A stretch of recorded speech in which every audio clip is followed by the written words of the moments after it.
All right, today we're going to solve a really sweet little puzzle that comes straight from the heart of rural Odisha.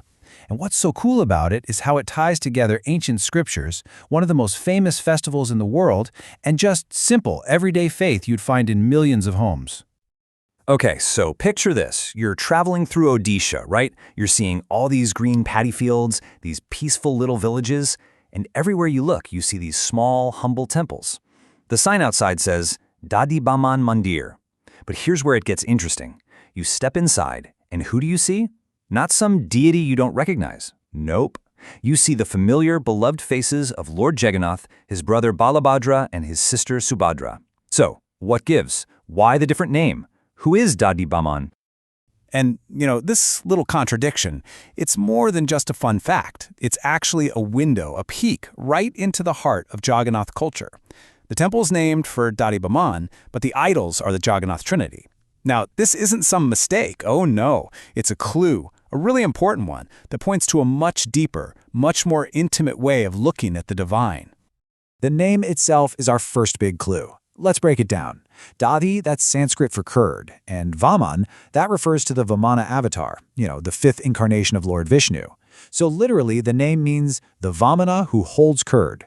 But how on earth did these two things, a massive universe-spanning divine avatar and a simple bowl of curd, get connected?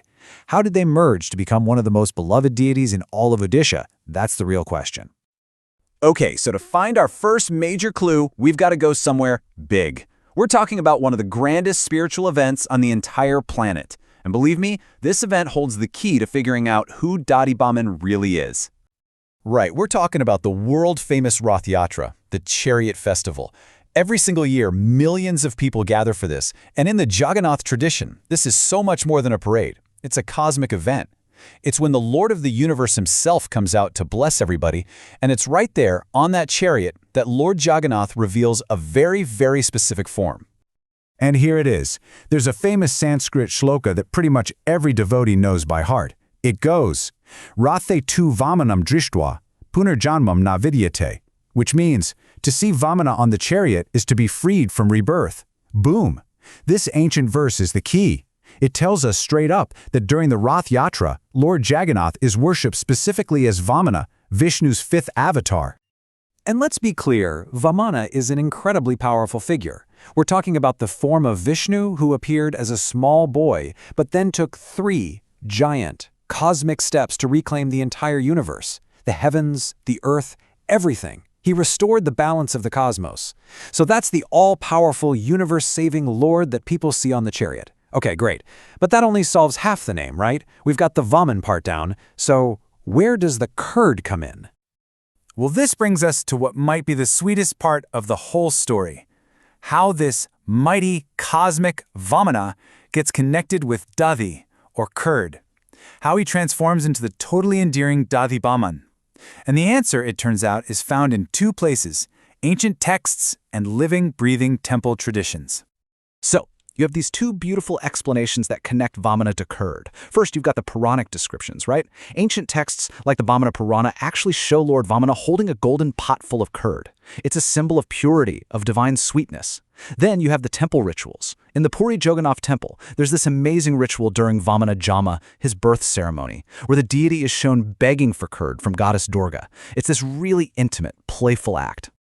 So when you put those 2 things together, the ancient scripture and the living ritual, the all-powerful Vamana becomes the beloved, approachable Dadhivamana. See how that works? He's not just this distant cosmic hero anymore. He's also this sweet, endearing kid who just loves a simple offering of curd. And just like that, the mystery of the name is solved. Okay, so we know who he is. But how did this very specific, very sweet version of the Lord make the jump from ancient texts and grand temples into the everyday lives and homes of people all across Odisha? Well, this isn't some new thing. This goes way back. We have historical proof that the worship of Dadhivamana has been part of life in Odisha for centuries. I mean, the great 15th century poet Sarala Das, in his Odia Mahabharata, actually mentions women worshipping Dadhivamana. This tells us that even 500 years ago, he was already a beloved part of the family, and people really saw him as a divine child in their own home. And this brings us right back to where we started. As this love for Dadhivamana spread, villagers naturally wanted temples for him. But here's the beautiful part. They didn't feel the need to go out and create a bunch of new idols.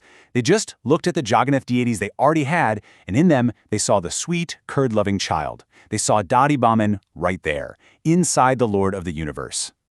So what's the big takeaway here? I mean, why does any of this really matter? Well, it matters because the story of Dadhivamana isn't just a story. It reveals this incredibly profound and beautiful philosophy about how we can relate to the divine. See, in Jagannath culture, curd isn't just, well, curd. It's prasad, a sacred offering. It represents all these amazing things: purity, nourishment, love, the sweetness of devotion. Think about it. It's cooling, it's gentle, it sustains life. These are all the qualities people connect with Dadhivamana's grace.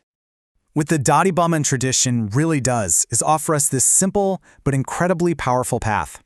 First, it teaches you to see the divine not as something distant and maybe a little scary, but as something intimate and loving. Second, it shows you can connect with God through the simplest everyday things, like a bowl of curd.